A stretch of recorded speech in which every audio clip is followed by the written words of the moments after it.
कभी ईरान पर हमले और कभी अचानक जंगबंदी का ऐलान। इस दफ़ा भी ट्रंप की जानिब से जंगबंदी का ऐलान किया गया, लेकिन सवाल पैदा होता है कि आखिर इस दफ़ा अचानक जंगबंदी क्यों की गई?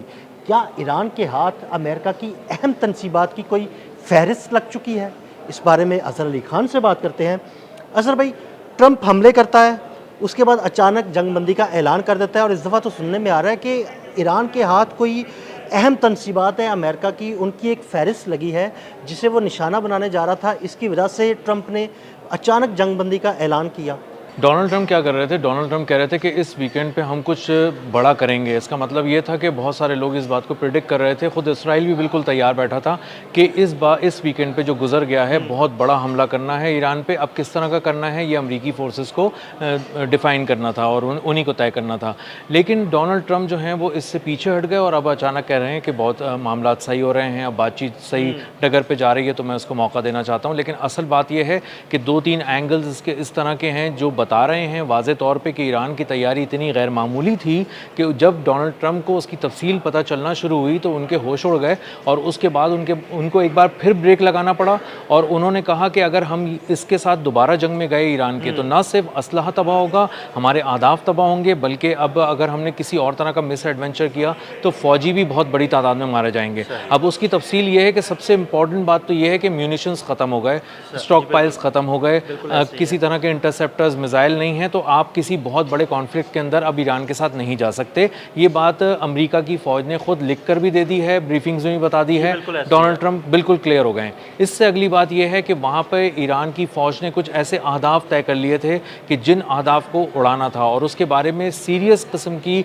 एक मुशावरत मुकम्मल कर ली गई थी। जो उसकी हाईएस्ट लेवल पे क़यादत है ईरान की, वो ये बात कर रही थी कि अगर इस तरह का कोई हमला किया गया जिसमें हमारे इंफ्रास्ट्रक्चर को नुकसान पहुँचाया गया, हमारी स्ट्रेटेजिक अहमियत की हामिल लोकेशंस को हिट किया गया अमेरिका की जानिब से, कोई ऐसा पानी का ज़ख़ीरा हो सकता है, कोई ऐसे पावर प्लांट्स हो सकते हैं, कोई ऐसी अहम तरीन फ़ौजी तनसीब हो सकती है। कोई सिविल इंफ्रास्ट्रक्चर की बातें भी हो रही थी कि उनको निशाना बनाए जाने की बातें की जा रही हैं, जैसे पानी के प्लांट्स हैं, जैसे पुल हैं, सड़कें हैं, कुछ निशाना बनाए भी उन्होंने, लेकिन कुछ मज़ीद जो है ना उनको भी निशाना बनाने की बातें हो रही थी। जी बिल्कुल, कुछ ऑयल फैसिलिटीज़ को भी इसमें आप ऐड कर लें। कुछ ऐसे पावर स्टेशंस थे जो कि तवानाई के ज़ख़ीरा थे और वहाँ से वो बिजली की फराहमी हो रही थी। तो इन सब को तबाह करने का मतलब ये था कि ईरान को घुटनों पे गिराया जाए। तो ईरान ने कहा कि इससे पहले कि आप ये सब चीज़ें करें, हम आपको ये वाज़े तौर पे दो टोक अल्फाज में बता देना चाहते हैं कि अगर आपने इस तरह का कुछ किया तो न सिर्फ आपकी फ़ौज पिटेगी, पानियों में पिटेगी, मुख्तलिफ एयर बेसिस पे मशरिक़ वस्ता की जैसे वो पिट रही है, मार खा रही है, उसी तरह खाएगी, बल्कि हम कुछ अहम तरीन इंफ्रास्ट्रक्चर उड़ा देंगे आपका, जो मिडल ईस्ट के अंदर आपके लिए बहुत ही अहमियत का हामिल है। तो यहाँ पर अज़हर भाई ये सवाल पैदा होता है कि आखिर वो अहम तरीन इंफ्रास्ट्रक्चर कौन सा था जिसकी खबरें सामने आने के फ़ौरन बाद जो है ना वो ट्रंप को हाथ रोकना पड़े, और उस इंफ्रास्ट्रक्चर के बारे में इतलात कैसे पहुंची ट्रंप के पास? देखें, सबसे इंपॉर्टेंट चीज़ ये है कि मिडिल ईस्ट के अंदर बहुत अहम तरीन इंफ्रास्ट्रक्चर बिछा हुआ है और इसको पहले भी ईरान अपनी हिट लिस्ट पर रखने के बाद बता चुका, और उसके बाद कोई कहीं ज़रूरत महसूस हुई तो उसने हिट भी किया, नुकसान भी पहुंचाया, और वो छोटे छोटे जो नुकसानात थे ना वो मिलियंस ऑफ डॉलर्स के नुकसानात हो गए। तो अमेरिका को पता चल गया कि इस तरह की कोई कार्रवाई अगर ईरान आइंदा भी करने जाएगा तो वो सबसे छोटा हदफ भी अगर कोई होगा तो वो मिलियंस ऑफ डॉलर्स का होगा। इसीलिए उन्होंने बहुत एहतियात बरती। अब मामला ये है कि तमाम इत्तेहादियों ने जब ये सुना कि ईरान इस तरह का कोई अटैक कर सकता है तो उन्होंने कहा भाई हमारे मुल्क में अब मज़ीद हम क़यामत बरसती नहीं देख सकते और आपकी वजह से तो बिल्कुल भी नहीं देख सकते, इसलिए आप ज़रा अपने आप को ना लगाम डाल लें। आप जो कोई बयान देते हैं तो सारी तोपों का रुख इस तरफ हो जाता है। आप यहाँ से कोई भी हमला करते हैं हमारी ज़मीन से और उसके बाद हमारी ज़मीन पर हमला होता है तो हमारे पास जो कैलकुलेशन आ रही है वो ये आ रही है कि मजमूई तौर पर हमारे लोग परेशान हैं, हमारे लोग खौफज़दा हैं, हमारी सरमायाकारी तबाह हो रही है, हमें ही लोग देख रहे हैं कि हमारे अच्छे खासे मुल्क थे जो किसी कॉन्फ्लिक्ट में भी नहीं थे ईरान के साथ, आपने उसको घसीट के यहाँ ले आए।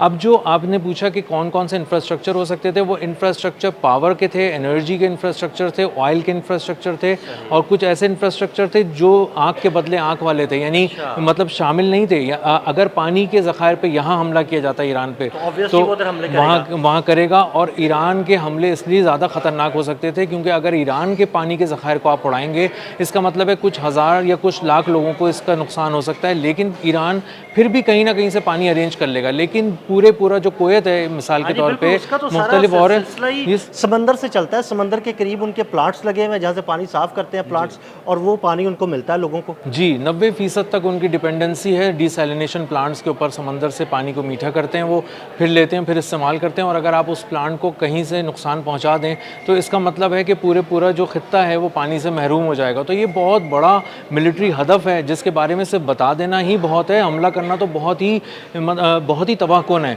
तो अमेरिका को इस बात का अंदाज़ा हुआ। उसके साथ साथ एक और चीज़ जिसके बारे में हमें बात करनी चाहिए, वो एक तीसरा भी एक ग्राउंड है, और वो ये कि गैर मामूली नौयत की ईरान में जुनूब के इलाके में तैयारियां की जा रही थी किसी भी मुमकिना ग्राउंड इन्वेजन से निमटने के लिए। बिल्कुल, सुना है कि कुछ फौजी मशकें वहाँ पर चल रही हैं। फौजी मशक़ें चल रही हैं और उसमें फायर पावर का मुजाहरा किया गया है। नए तरह के ड्रोन्स इस्तेमाल किए गए हैं, उनकी कॉम्बिनेशन, उनकी लेयर्स तक नई बनाई गई हैं। और अमरीकी फ़ौजी अगर आते तो एक अमरीकी फ़ौजी के लिए एक FPV ड्रोन उन्होंने रखा हुआ था।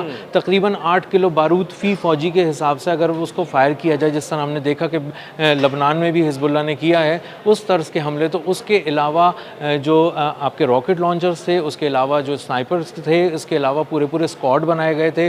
और उन्होंने इन सब से निमटने की, किसी मकाम पे पहुंचने की, उसके बाद वहां से हमला करके जो मोबाइल लॉन्चर्स थे उसके ज़रिए आप फायर किया आपने मिसाइल्स, और उसके बाद उन लॉन्चर्स को लेके गायब हो गए। जिन लोगों के कंधों पे रख के आपने फ़ौजियों के वो मिसाइल फायर किए वो भी लेके आप गायब हो गए। तो आपकी जो मिलिट्री की एक तरह से कह लें अलाइनमेंट महदूद पैमाने पे वो इतनी जल्दी चेंज कर सकता था ईरान की, ये हैरान करती है अमेरिका को।